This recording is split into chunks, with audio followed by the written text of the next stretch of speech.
Buddy, this is Talkative Carl back again with technically the last episode of season 1 of Deadliest Warrior. This will be the episode IRA, or the Irish Republican Army versus the Taliban.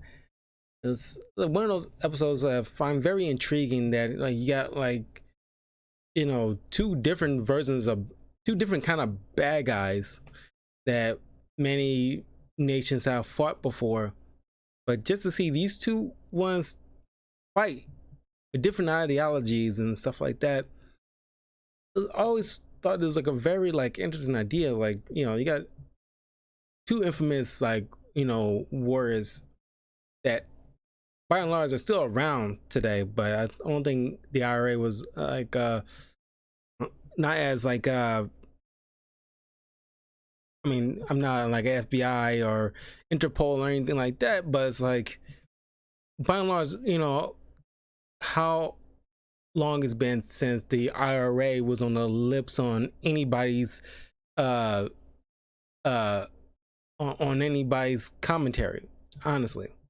And then the Taliban, I mean, with all the crap that's been going on, I think kind of ISIS kind of replaced the Taliban in a lot of ways, as far as the more crucial terrorist threat. But it's been a while, so yeah. But I gotta say, maybe the Taliban are still more active or just grown into the ISIS terrorist group. But the IRA is how long since anybody's talked about a threat like that? Probably not since maybe mid 2000s. Maybe this is probably the last time. Honestly, I probably are too young. I was too young when they was kind of active, or wasn't born yet when they was highly active as a big threat. Because I know there was a lot of bombings as a result for a lot of IRA action. But we'll bring this up as one of those interesting ones. Not in my top favorite episodes. If I can put one of my least favorite episodes, I think this is not the bottom of the barrel, but it's in the lower tier of episodes I go back to. But it'd be nice to revisit, because it's been quite some time. It's one of those the least like I said, the least episodes. This is one of the least episodes that I go back to rewatch. But anyway, get your timestamps to 0 if you're watching this on Amazon Prime, and we'll be watching once again IRA versus the Taliban. So let's check this out and see the results in 3, 2.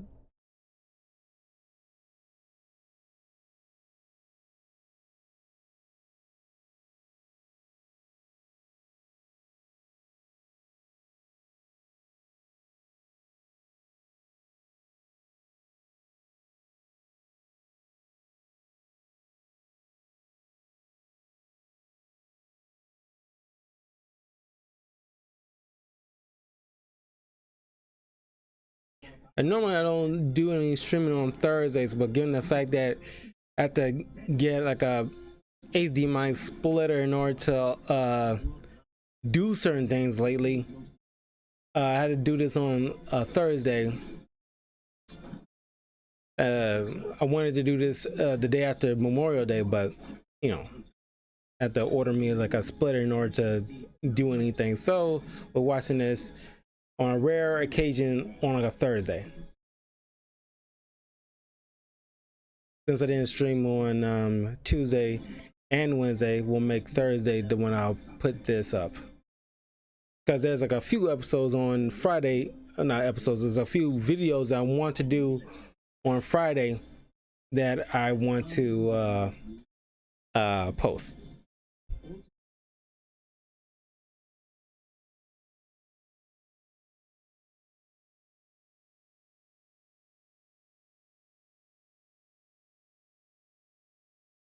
Yeah, they mainly fought the British than anybody else.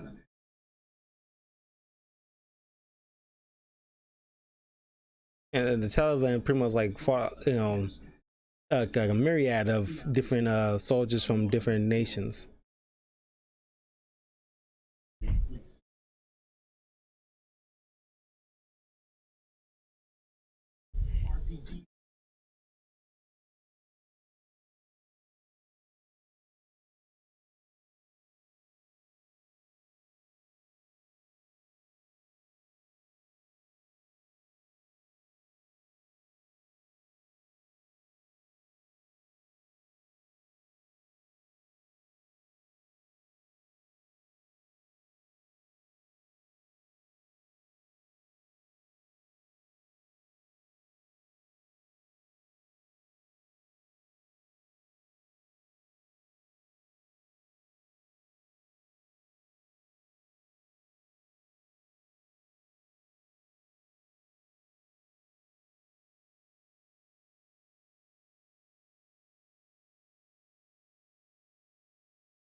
Yeah, I gotta say, like, just like the Viet Cong troops, the Taliban, and in some extension, like ISIS, it's like the most like difficult people to beat. When it comes to like, well, like like the American government is like, you know, always have like, it's part of, if they have any kind of trouble against any kind of like overseas threat, those two like were the only two that actually technically like beat out America just by dragging out the fight until like the public, by and large, wanted just to end it because it's a losing fight, honestly. Matter of fact, it's amazing how we still haven't pulled, the American troops out of Afghanistan, given the fact that like you're not stopping anything, honestly.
Yeah, but over 30 years.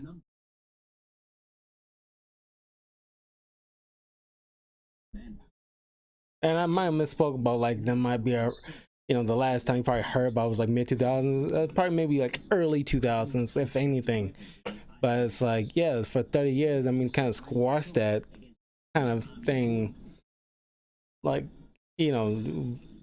by late, like you said, by early to late 90s, that's kind of like it was over and done with. Like, the Irish got, got what they wanted.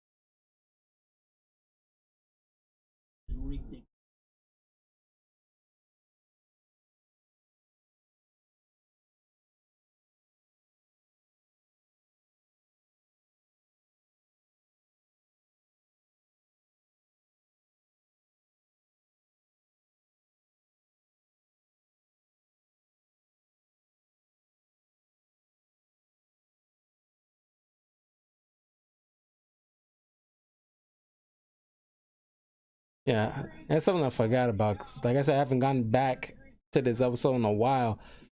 But yeah, a flamethrower is, illegal in the United States, so they have to do like a MacGyver one for themselves.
Yeah, I mean, like I mean, like an RPG. I mean, like a lot of people know what an RPG is. It's a bigger rocket launcher, almost. You know what you expect what to do, and more than likely, like when you see someone with that, you just book it immediately and try to get out of the range of that. The blast is gonna be coming. But if you're doing like a flamethrower, which you rarely see like in anything, it's like you got a big like dragon fire shooting out at you. Little you can do, and it eats up the oxygen quick, like they mentioned, and then if it gets on you, because like it's like napalm, is pretty much like when it gets on you, it's on you, and it's, very hard to put out. And it's like the doctor said, you're pretty much cooking on the inside as well as the outside.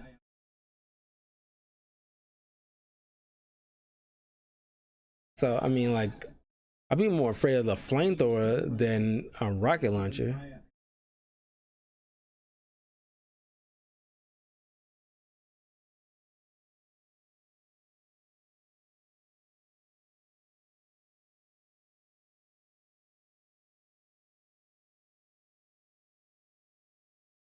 I remember a lot of cartoons growing up. There's always like a joke where like somebody's trying to wield something similar to like a rocket launcher, and they always holding it backwards.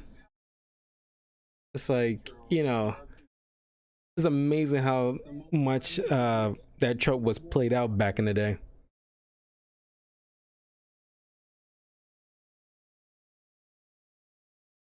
Like if you have like a handle with the trigger and everything like that, you should know which part is the front.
Yeah, being burned alive will be the worst way to die, honestly.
Yeah, yeah, that's another thing. Like North Koreans as well, like North Koreans, Viet Cong, and the Taliban. Like honestly, the most difficult people that America has ever like dealt with, and technically would have lost, and just for having it being drawn out because they their terrain so well. It is like probably like the most benefit they ever had on their side. The fact that they can just know that like a back of their hand. Uh, so like it's very easy to like because they do those long hikes, so they know the terrain like doing it every day, and it's like come on. It's like walking up into somebody's house that you never been in before, and they've been there for like since childhood. Of course, they know all the hiding spots would be, and they can easily sneak up on you.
It's a lot of 80s movies I watch, 80s and 90s action movies I watch.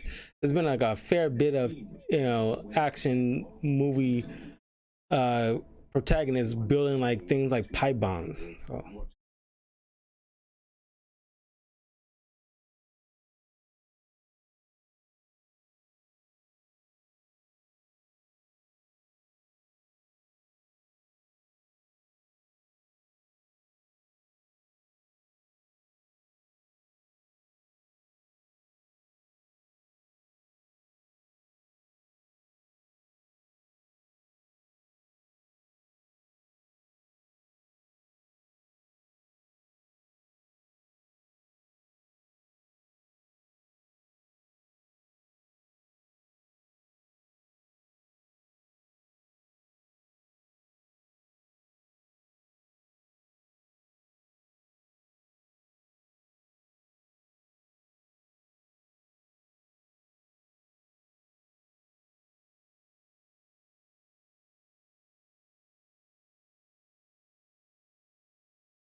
I would have still been a little bit more further away because of those nails.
Yeah, I mean, I gotta appreciate the ingenuity that the IRA managed to like put in when it comes to like creating some of their weapons, because like, you know, making like a pipe bomb relatively on the cheap and still have it be as effective as a, you know, hand grenade at the bare minimum.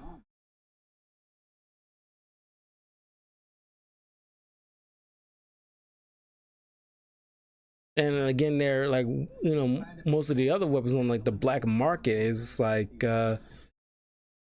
it's a good reason why they have like gave the British some uh, is a good reason why the IRA gave like the British so much trouble for a good 30 years. But yeah, like, you know, like the doctor says, like those landmines are probably to this day still like an issue in certain parts of the world where, you know, wars have been fought, when like certain landmines that haven't been tripped, you know, trip later and kills like a random innocent person, usually a kid.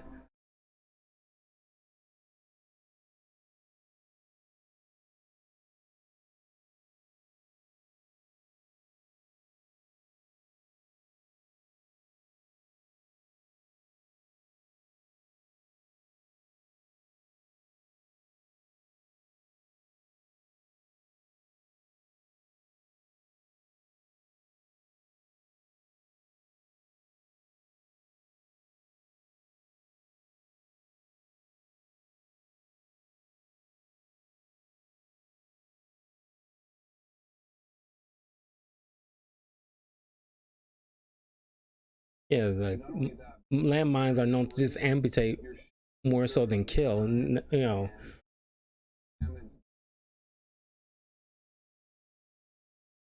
But if left untreated, they eventually will die and they will turn into a kill. But it's not an immediate kill. More, uh,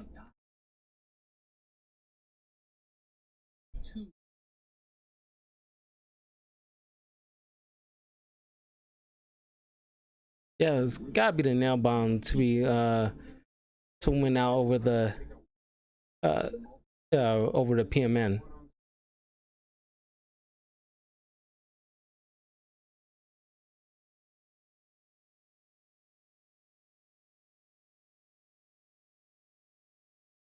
And you know, sometimes when they describe the title of certain weapons, these are explosives. So, you know, there's been times they label explosive as explosives, and it's like, why call them special? I mean, they're definitely unique in a way. Well, the landmine's not that unique as a landmine. It's nothing special about it. The nail bomb does. I can argue that is definitely special in its own way because it actually uses nails, which is not traditionally in certain explosives. Because normal explosives have like other components that serve as shrapnel.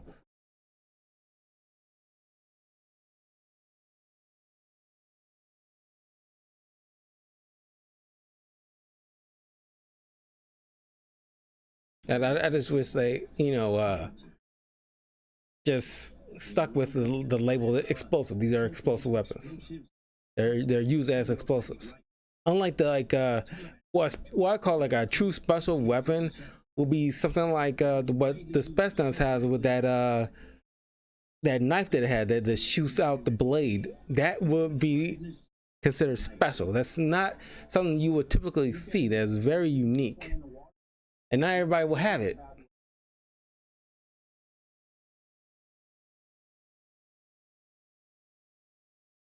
Yeah, the AK is just like with the katana. The AK is probably the most recognizable guns of all guns in the entire world, because everybody, every army would always try to co-op that particular gun, because now it's not known to be accurate, but uh, it's a very dependable type of weapon that you can put through all kinds of stuff and it'll still fire.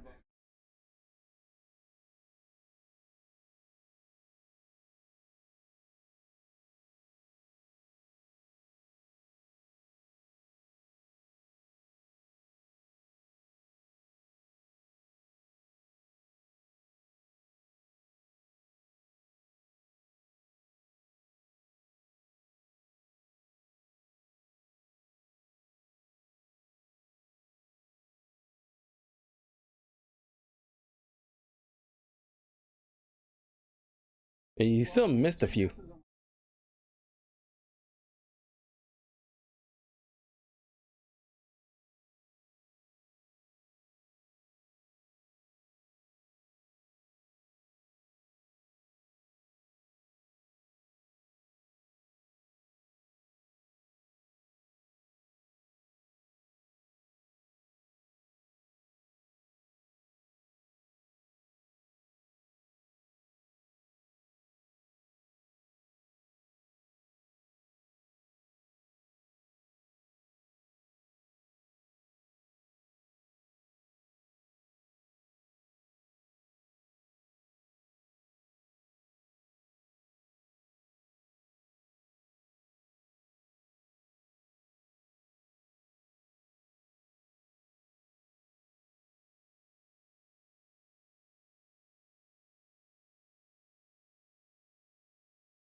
Yeah, like this, they actually like put in certain words through the grind of like a real combat situation and see how well they will be effective, and still like determine the edge.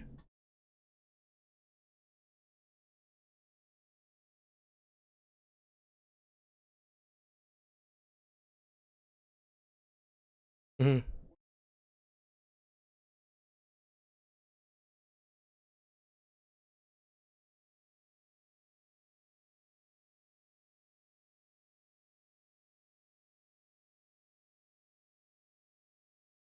Yeah, that's definitely a test.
I like to see when like certain of the hosts try out their the weapons themselves. But he's very trained, being from the Canadian Armed Forces.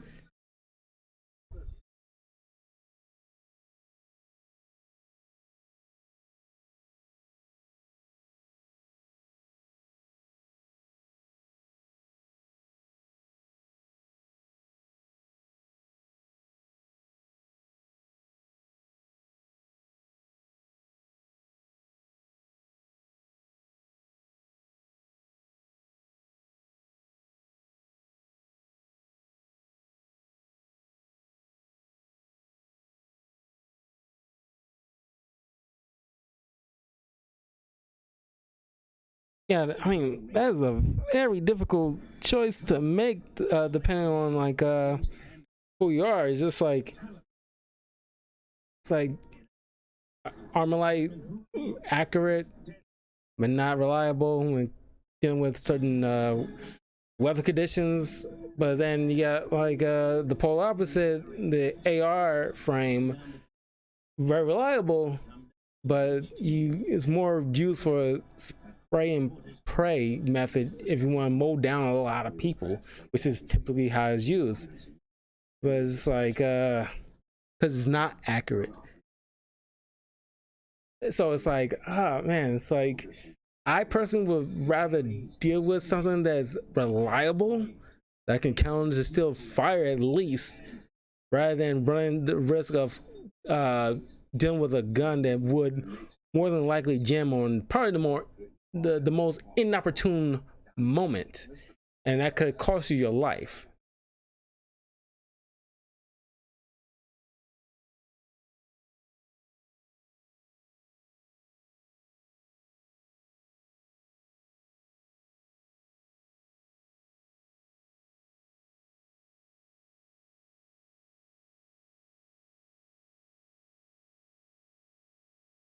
Now, all of the slings I've seen on the show, I think this was probably like the better one out of all of them.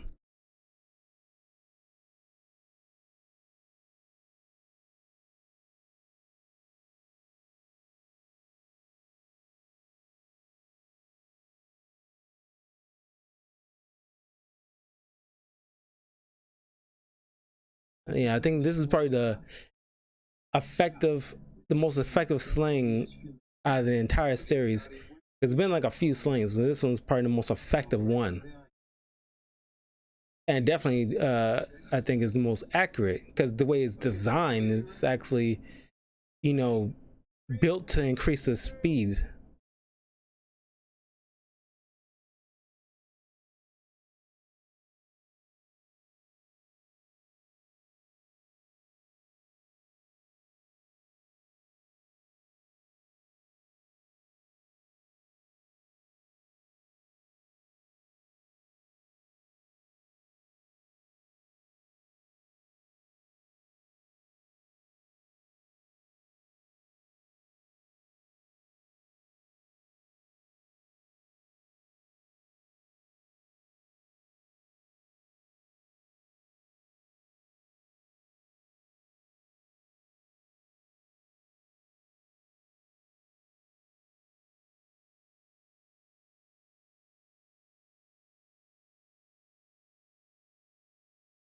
I mean, and I like the fact that like experts can acknowledge the fact that if the opposing team's, weapon does was supposed to, that they claim it does, and they give credit where the credit is due. Like, yeah, like I'll give you one thing: you put it where you say you're gonna put it in, and you pulled it off. Kudos to you, actually.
Stabby, stabby.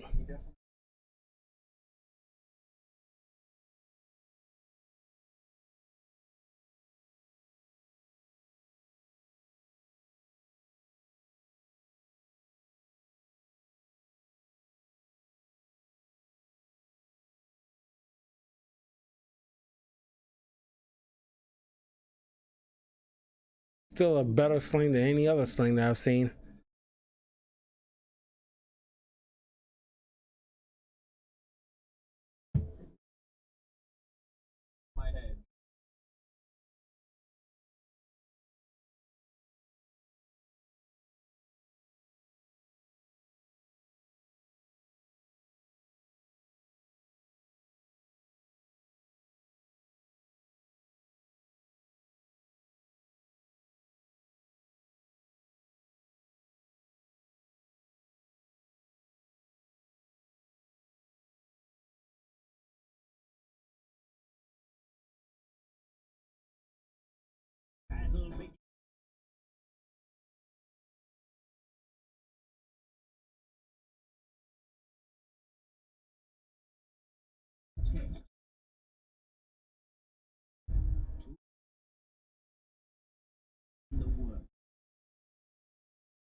Was the armor light created long after the uh AR-15? Because I don't know. I thought they was probably like built around the same time.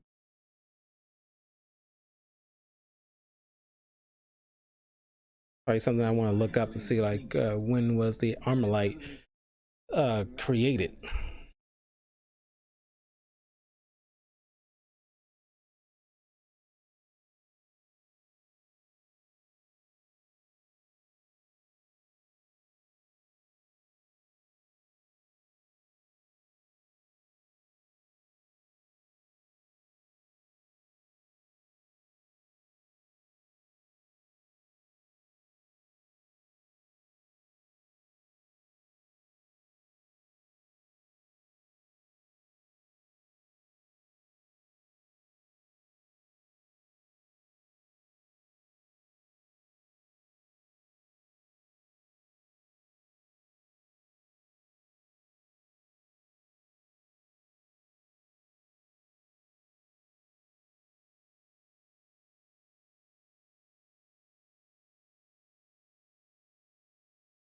This is definitely interesting. Okay, bad guy versus bad guy.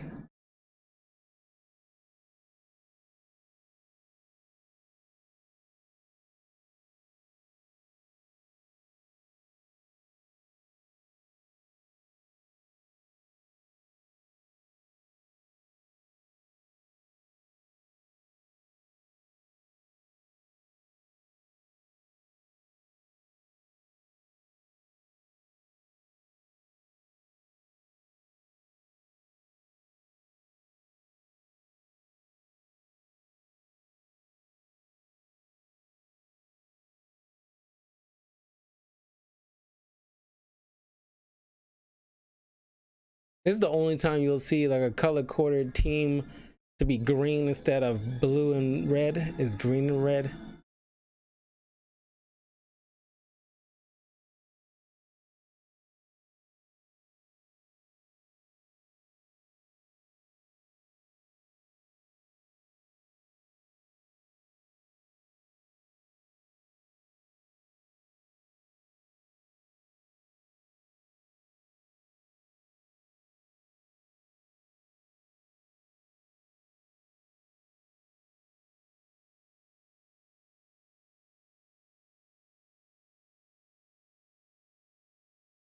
The way he positioned his hand when the gun came out looked like he wasn't even holding the trigger. He was just like had it like this.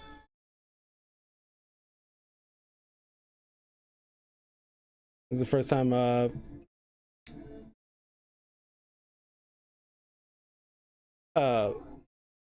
a squad member killed his own teammate by accident, but still.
Yeah, I mean, like I forgot, the reason of the results, but yeah, the Taliban's no more used to fighting on large scale armies, not minimal squads.